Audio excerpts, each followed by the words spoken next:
robot 2.0 বাৰু কোনে কোনে চাইছিলে হয় যদি চাইছিলে আজি আপোনালোকৰ বাবে আন এটা নিউ ভাৰ্চন খকুৱা 2.0 লৈ স্বাগতম জনাইছো ধেমাজি জিলাৰ কোটফিল্ডৰ সন্মুখত থকা এখন ফাষ্ট ফুডৰ দোকান যাৰ নাম হৈছে খকুৱা 2.0 ময়ো ভাবিলো দোকানৰ নামো খকুৱা হ'ব পাৰে নে সেই বুলি ভাবিয়ে ওচৰ চাপি গলো দোকানৰ ভিতৰত থকা বাইদেউজনীৰ ওচৰলৈ বুলি ভাবিছে নেকি থেত দোকানৰ ভিতৰত কি পায় তাক চাবলৈহে এই ৰব মোৰ লগত আকৌ ইয়া ছোৱালী দেখি আপোনালোকে নাম্বাৰটো নুখুজিব এয়া হৈছে মোৰ ধেমাজি জিলাৰ নতুন বান্ধৱী নামটো নকওঁ দিয়ক নামটো ক'লে আকৌ আপোনালোকৰ ইনষ্টাগ্ৰামৰ এনেই সাৰ্চ হিষ্টৰীটো বাঢ়ি যাব বাৰু যি নহওক মই বোলো বাইদেউ আপুনি এই বাৰে বিং কৰি কথাবোৰ শুনি নাথাকি খকুৱা 2.0 স্পেচিয়েল ডিছ যি আছে তাকে লৈ আহক আৰু হাউট কৰি সন্মুখৰ ৰঙা কেইটামান মাংসৰ টুকুৰা দিলে নাম বোলে মনচুৰিয়ন মই বোলো খকুৱা 2.0 এয়াই নেকি আচলমান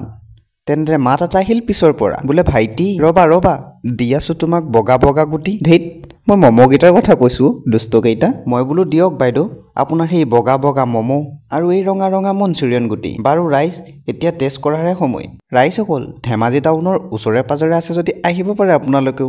আমাৰ এই বাইদেউৰ খকুৱা 2.0 লৈ নতুন এটা ভিডিঅ'ত লগ পোৱাৰ প্ৰতিশ্ৰুতিৰে আজিলৈ আহিছো বাই